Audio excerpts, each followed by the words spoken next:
ايه رأيكم في شكل البسكوت القمر ده؟ شايفين؟ بشوية مية شوية زيت وشوية دقيق عملنا احلى بسكوت. شايفة جماله وشايفة حلاوته؟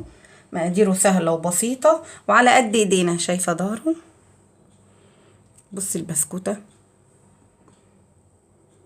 شايفة قد ايه هي ناعمة؟ خطير بجد. تعالي كملي معايا الفيديو واقولك البسكوت القمر ده احنا عاملينه ازاي. بصوا احنا مقاديرنا سهلة جدا، اسهل بسكوت تعمليه. بصوا انا معايا بوله فاضيه ومعايا بوله فيها 5 كوبايات من الدقيق. انا نخله الدقيق بتاعي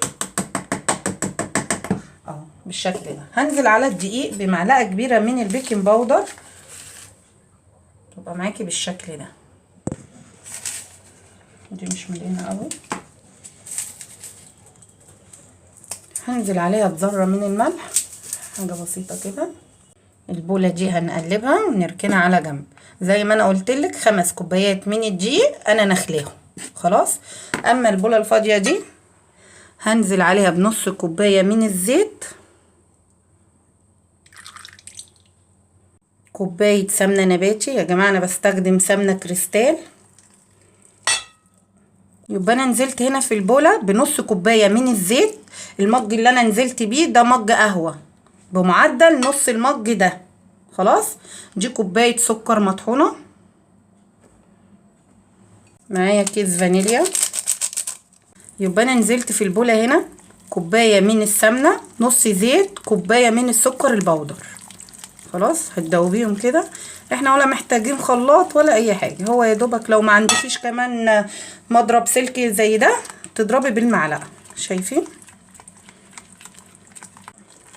بصي بتفضلي تضربي مش اقل من 10 دقايق لحد ما السكر يدوب معاكي. بتنزلي بنص كوبايه من الميه وتدوبي كده.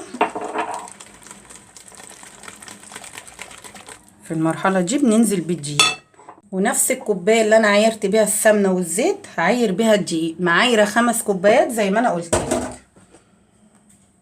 هنشيل بقى ده. هنزل ب5 كوبايات من الدقيق، بس مش هنزل بيهم مره واحده. زي ما انا قلت لك انا نخله الدقيق بتاعي.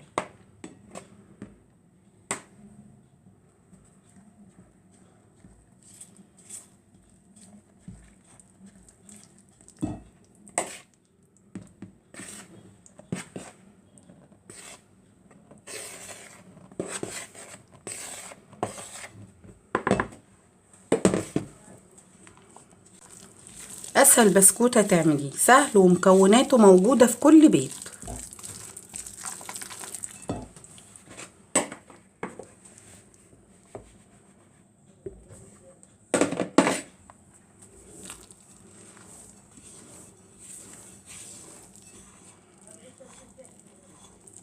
شيل بقى المعلقه. انا شلت المعلقه، استخدم ايدي. احنا مش بنعجن، احنا يا دوبك بنلم العجينه بس. احنا البسكوتات ما بتتعجنش. شايفين؟ انا هحتاج المعلقتين اللي انا سايباهم. يبقى انا كده نزلت ب5 كوبايات من الدقيق.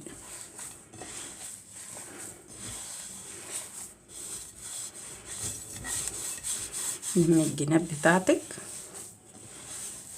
العجينه تحفه مش محتاجه اي حاجه.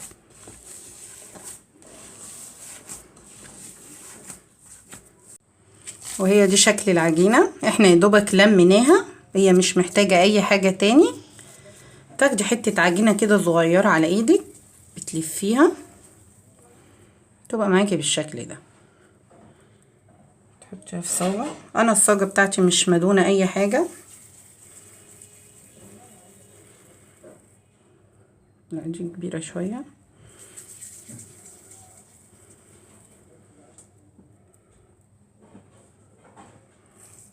تشكيلها سهل جدا.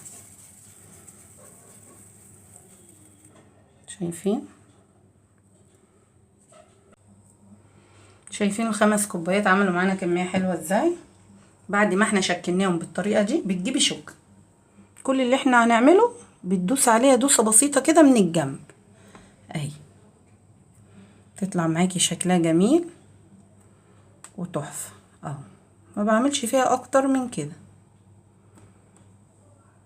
هو ده شكله، شكلناه بطريقة بسيطة خالص. هنكون مشغلين الفرن قبل ما احنا بنشكله، بيتحط على درجة حرارة 180، بيقعد يا دوبك 10 دقايق. هسويه وارجع لكم واكون شكلت كمان الصاج ده. هو ده شكل البسكوت بتاعنا، شايفين جماله؟ زي ما انا قلتلك ما بياخدش 10 دقايق في النار، ما بياخدش الا لون خفيف بس كده من فوق. شايفه جماله؟ شايفه قد ايه البسكوته ناعمه؟ شايفه؟ خطير. تعالي بقى نشكله تشكيل بسيط كده مع بعض. معايا مربى مشمش، معايا شوكولاته فرماسيه، معايا جوز الهند. تشكيله بسيط خالص بس طعمه تحفه. تحطيه بالشكل ده زي ما انا قلتلك، تشكيله بسيط خالص والطعم تحفه بجد.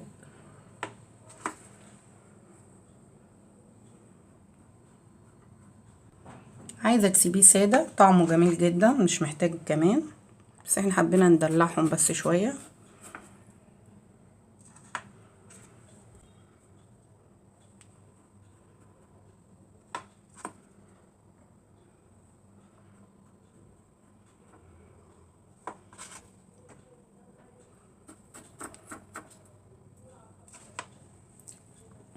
وهو ده شكله بعد ما احنا شكلناه. طبعا مش هي دي الكميه بس، انا معايا صاج تاني، تعالوا نقدمه مع بعض.